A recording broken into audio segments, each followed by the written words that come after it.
Okay, so I'm just going to give you a little rundown of everything that we're going to do today. So welcome in. We've got a full moon in Leo tomorrow on Sunday, and I thought this would be a wonderful time to talk about Leo. And we're also going to do a Leo full moon journal prompt. So if you want to get your journals ready for later, then that'll be perfect. And we're also going to start with a flower essence affirmation at the beginning and the end. We're going to talk about Leo. We're going to talk about the virtue of Leo according to anthroposophy. And we'll see how it relates to the flowers they're connected to. And then at the very end, I'll be giving you your journal prompt, so you can take that with you. You can journal along with me. I'll be doing it too, so I'll tell you some of my own personal reflections with the journal prompt.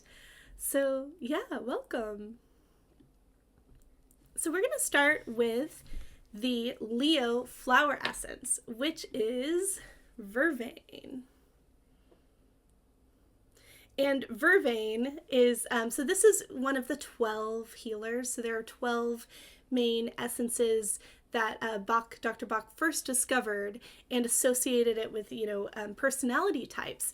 And other people have since associated that with the zodiac.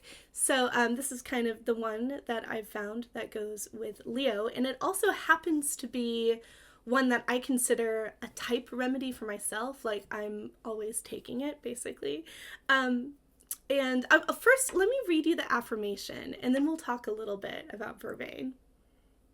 I am filled with passion for my ideals. My flame is tempered through fellowship.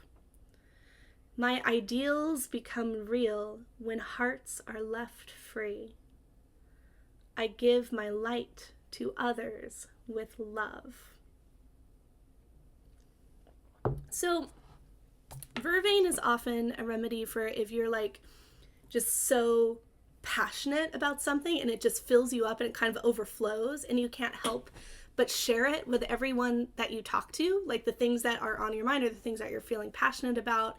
It's like you could imagine, oh, this could help everybody. I just really want to give. I really want to share. I really want to.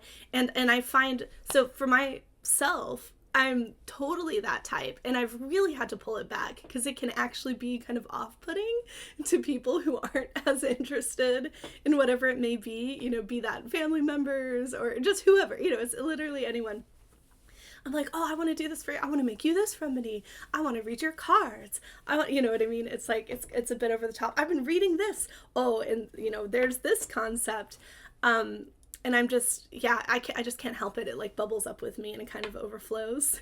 So that's how I experience it. And that's why I personally take vervain a lot. And yeah, it's like, and so in taking it, I do feel more patient to kind of wait for someone to ask for it or to kind of for the door to sort of be opened, like, oh, this is the right opportunity. And I definitely still have that in me, so I'm still working with it. But it's really interesting for that to come with Leo, because Leo, it's like the sun. It's this shining forth sort of a sign where it's like connected to the heart, it's connected to the sun and raying out. It's like the lion, like you want to really express yourself, and it's wonderful. I always think of Leo as being connected to creativity.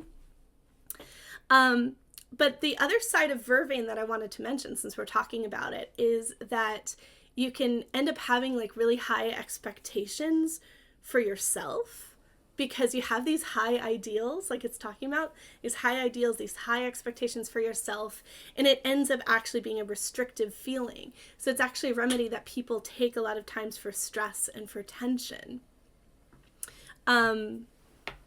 Yeah. So again, I relate to Leo as being like heart creativity, and I also appreciate that this Leo full moon comes at this time of year when it's about to be Imbolc. It's about to be, or Candlemas, February 1st and 2nd, and the full moon is falling on the 1st, which is tomorrow. At the time that I'm recording this, it's tomorrow. And Imbolc is actually one of my favorite of the 8 Sabbats in the Wheel of the Year, the Celtic Wheel of the Year. It's one of my favorites. I say that about every time they come. But there's something about it that's very subdued. Like oftentimes you aren't doing something, big and grand, a big community celebration or anything like that. With Imbolc, it's often kind of like within the home, maybe something even simple like lighting a candle or pulling a card, or just sort of like setting a prayer or an intention for this next, year ahead. It's coming out of the new year, so it doesn't have the same kind of like big strong pressure, big strong like celebration of the new year. It's coming out of that, but it still has this feeling of like anticipation, like what's coming.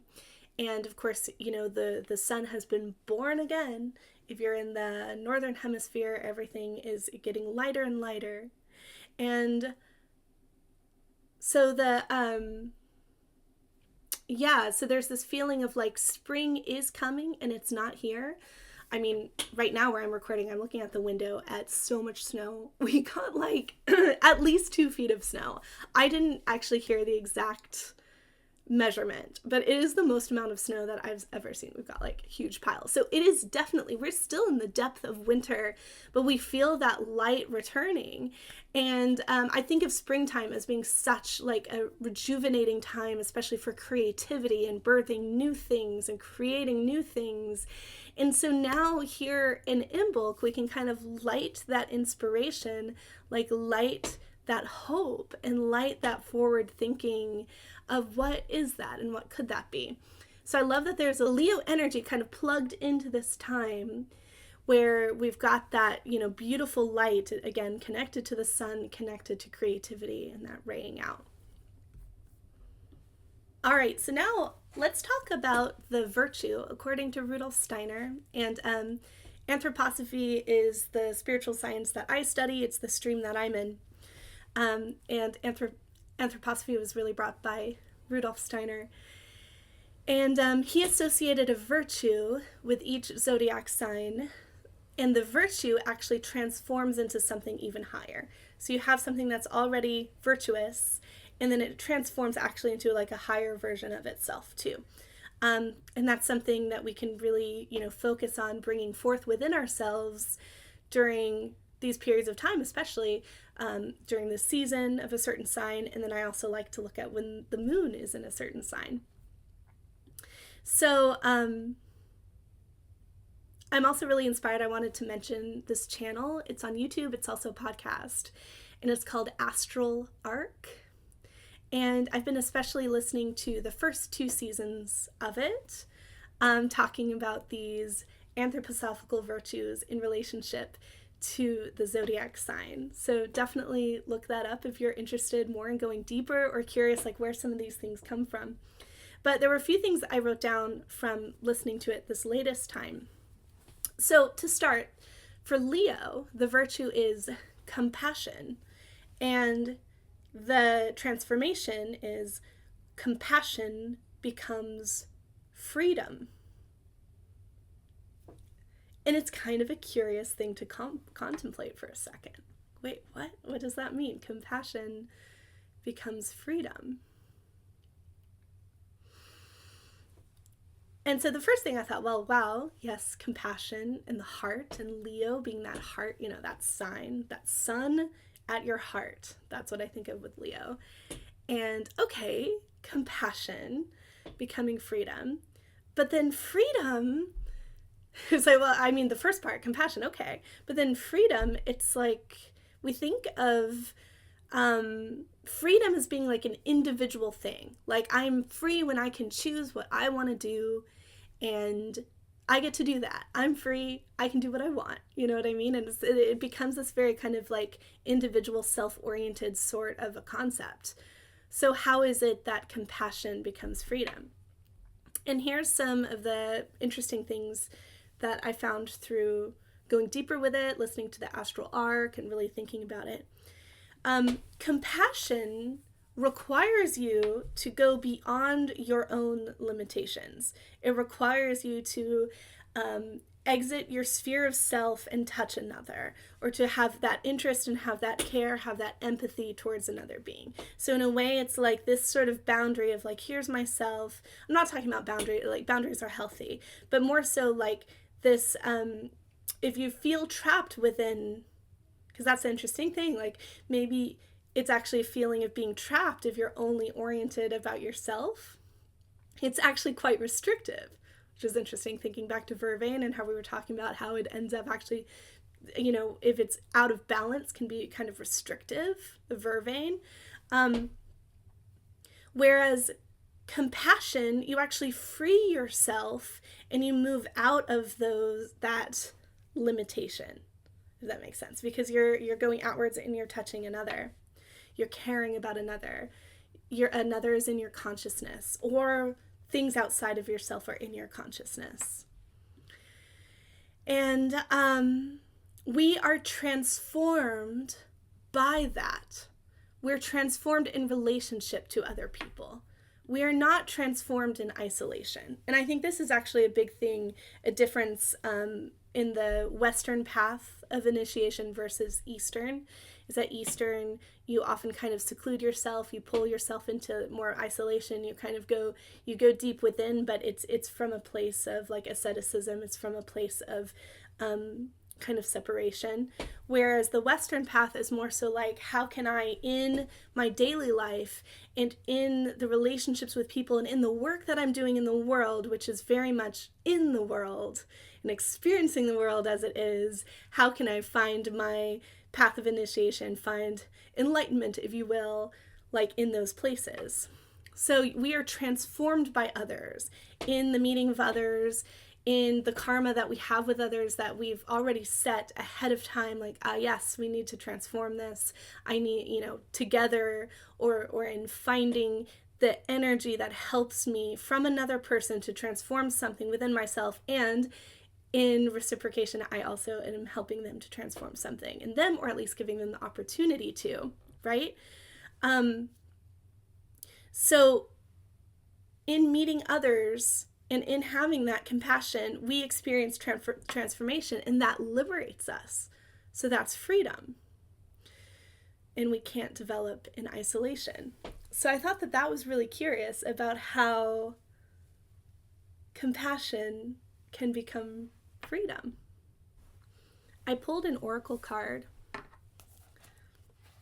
for today, and it's from my favorite deck, the Mother Mary Oracle by Alana Fairchild.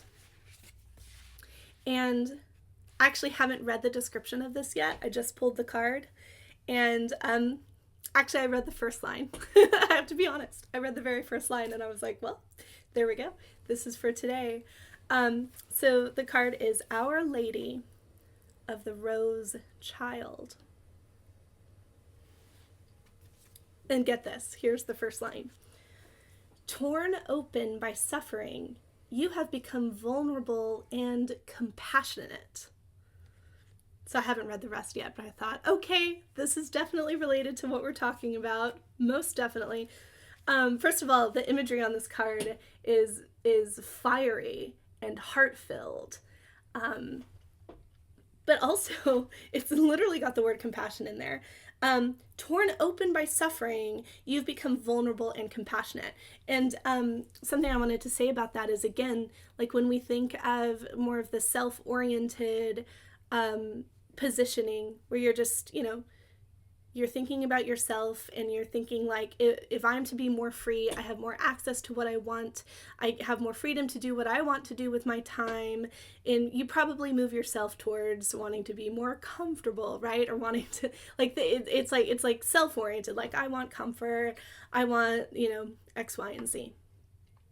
But in this other path, which is actually real true freedom, because you're being transformed and you're opening up and you're raising up, and that's actually spiritually true freedom, you might be, like this line says, torn open by suffering. You become vulnerable, but in doing so you become compassionate. So I'll keep reading this oracle card description, and let's see the journey that it takes us on. Strengthened through joy, you become light of spirit and accepting of all life. You are her rose child. To become what you are, you have endured the agony of breaking open as a seed, found inner strength to push down roots, and the focused intention to rise above the earth. You have been thorns and branches, finding ways to protect yourself from predators as you reach out to the light. And now your heart, the fragrant blooming rose, is opening. The process repeats as we transform and become capable of receiving more life force, growing into a bigger manifestation of soul light upon the earth. At such points on the path, we come into direct contact with the divine. This isn't always what we think it will be. Though the mother loves and protects her holy child, which is your own soul, beloved, she does not try to stop that child from growing. That would not be mothering. That would be smothering, which does not allow for life to promote growth but prevents it, no matter how well-meaning that overprotection may be. I just want to jump in there with that and say, oh wow, we could also do that for ourselves in protecting our own interests. We can almost actually smother what's needed for ourselves for growth, and actually in growth there's freedom. So there's a there's a relationship to those concepts there. That's really interesting. Back to the description. It says, allowing more contact with the divine means more of life pumps through our being. That is joy, and that can also be agony. These cannot be separated. The devotee of the Divine Mother understands that the connection with the peace of the spiritual presence is not about avoiding life, but becoming strong enough to bear it, to grow through it, to become radiant, a living divine soul made flesh. The Holy Mother protects her child without interfacing in what is genuinely required for the soul to become all that it is destined to be, a living divine being on earth. When the child suffers, how she howls in agony, feeling every pain as though it were her own. Sometimes that suffering is more than the Holy Child can bear, and so she intervenes, absorbing the impact and keeping the child safe from harm. At other times, the suffering is a part of life, such as the loss that goes hand in hand with human love.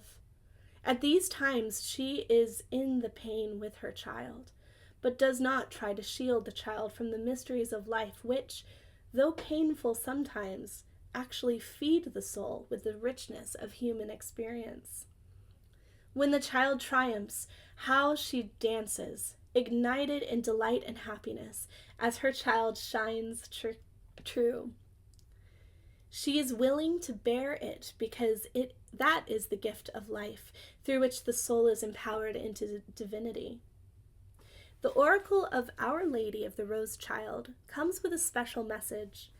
If you have been suffering, do not believe that the Mother has turned away from you. She is in your heart, suffering with you. She is bearing this and asking that you bear it because she loves you, and this is your way to outgrow that which is too small for your fortune. Your breaking heart is the seed cracking open so that new life can begin. She is protecting you from unnecessary struggle, yet there are challenges which are essential for your soul to grow. These challenges will not be withheld from you because you are entitled to become your full self. Her message is this: from any suffering, great love will be born. Surrender into your pain and find the path through it, for that path is there and new life is awaiting you. The Mother will help you find the path through any pain or struggle. Nothing is impossible for her love. Know that your current struggle is blessed, and although this may not make much sense to the mind, this message can help the heart find some peace to bear this challenging part of your journey. Know that you are not alone, and the Heavenly Mother walks with you always. Pray to her, not for the challenge to be taken away, but for the courage, responsiveness, surrender, trust, and grace required to successfully move through it. You shall be so blessed. Another thing I really love about that message is about the pain and about bearing pain, because the truth is, when you open yourself up to compassion, compassion can be painful because you're opening yourself up to another's pain. And maybe you're also bearing that pain with them in the same way. But in doing so, you're raising yourself up to be like the divine that is there bearing our pain with us too, your pain with you, just like the oracle said.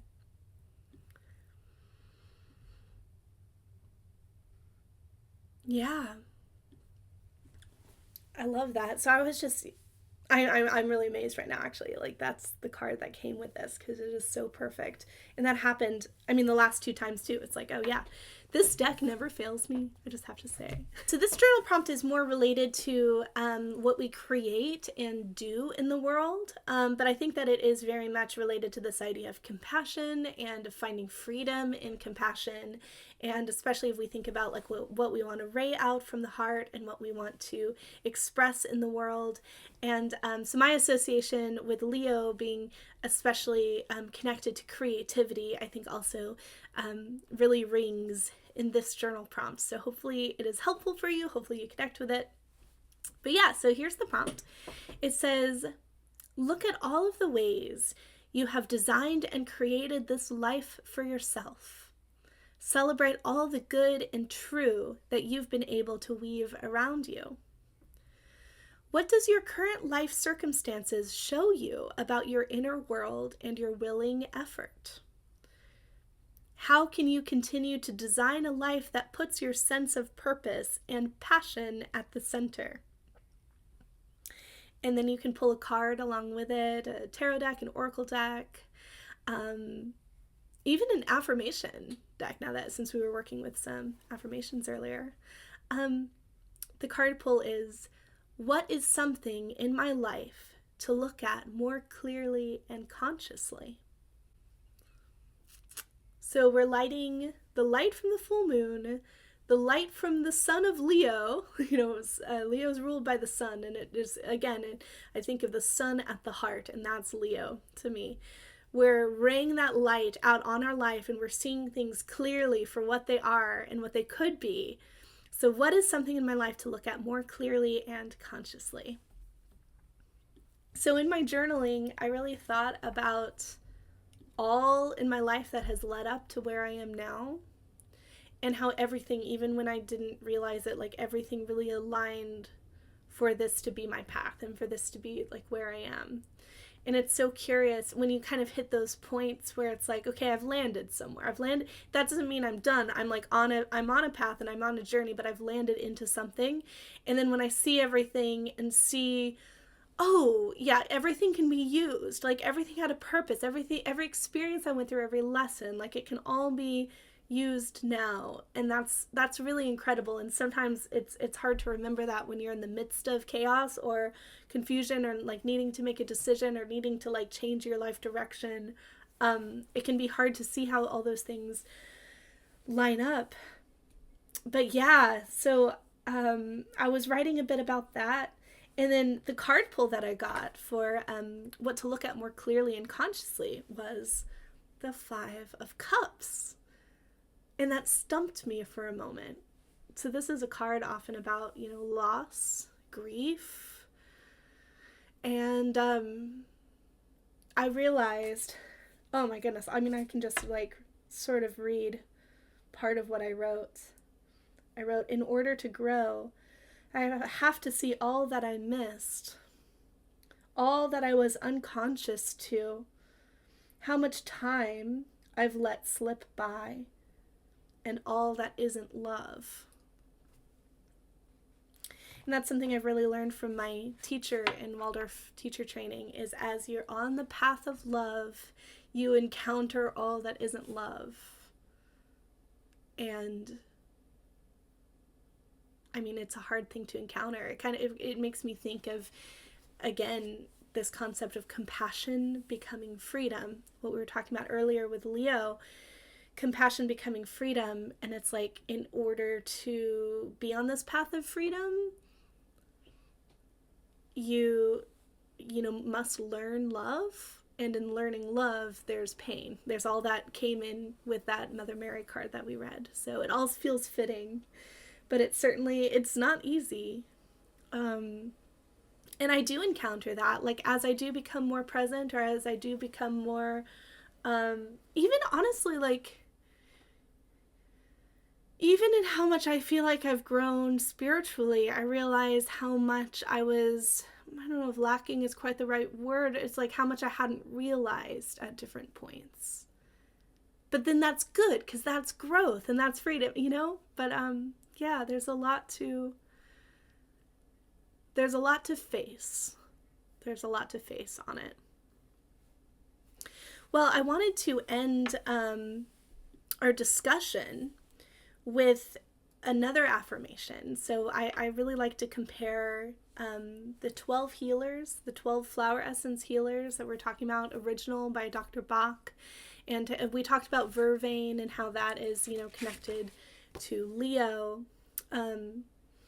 And the one that I found in relationship to that from FES, from Flower Essence Society, was lotus. So I look at the 12 core heart flower remedies from FES, and I like to do all sorts of things with them. I've made this chart of those as well, but see how they connect with the 12 healers too. And for the one in relationship to vervain, I chose lotus. And it's interesting because this is a flower remedy, especially for a feeling of spiritual superiority.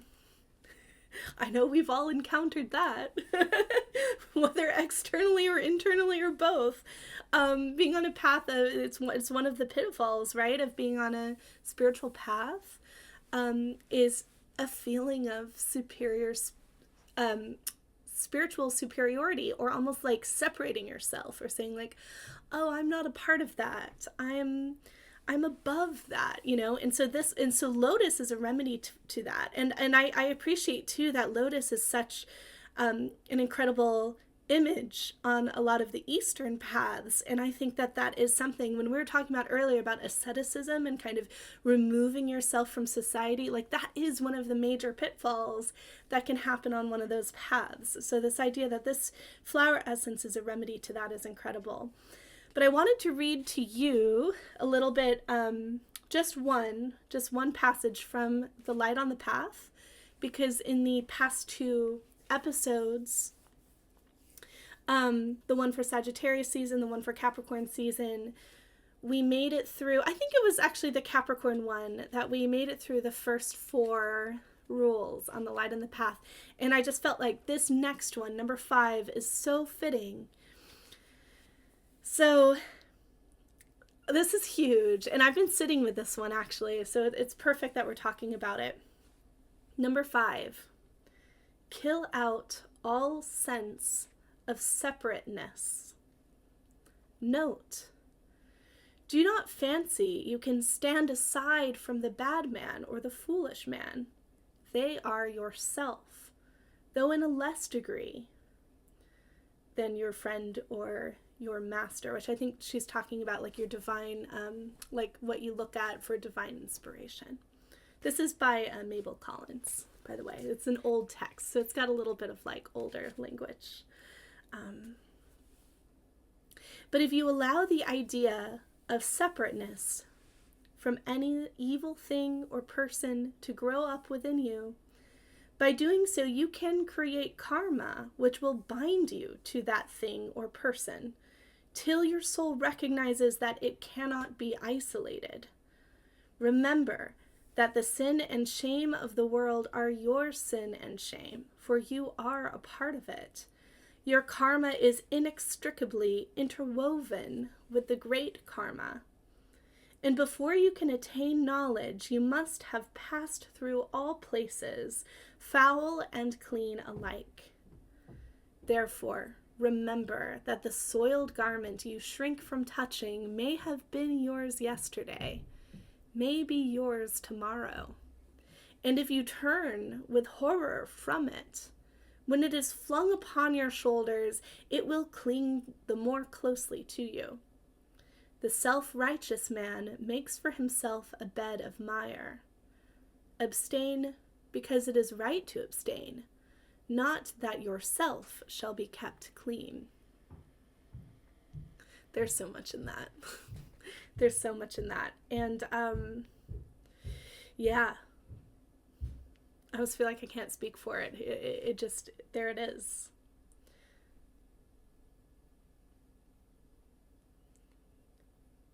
Remember that the soiled garment you shrink from touching may have been yours yesterday, may be yours tomorrow. Even thinking across lifetimes, right? And then this last line, abstain because it is right to abstain, not that yourself shall be kept clean. I think that's interesting, especially with the concepts of like asceticism and what we were talking about before. Before you can attain knowledge, you must have passed through all places, foul and clean alike. But I feel like there's such a gift going back to, I mean, this card that I pulled, the Five of Cups, in relationship to what is something to look at more clearly and consciously. It's like we have to move through that pain and we have to experience it. We have to be a part of it, cause it even. We have to experience all these things because we're all connected and it's part of the world to do that. We didn't come to this world for everything to be easy, to just like, manifest what it is that we want, what makes us comfortable. No, it's we're put through, we're ground up, we're put through it in order to transform, and in transformation we find the freedom. So here's the Lotus affirmation. In my being lives the flowering of the spiritual world. I synthesize all soul experience into one expression of self. I am the spirit-filled, universal self. Thank you all so much for hanging out with me today. And happy almost full moon tomorrow, Leo full moon. And happy Imbolc. It lines up on Imbolc. I know we talked about Imbolc earlier and some of the correlations with that. February 1st and 2nd. I was saying don't feel bad if you're not doing something huge for the Sabbath. I actually think of Imbolc as being like a quiet and internal one. So even if you're just lighting a candle, the simple gestures, really, that's all you need.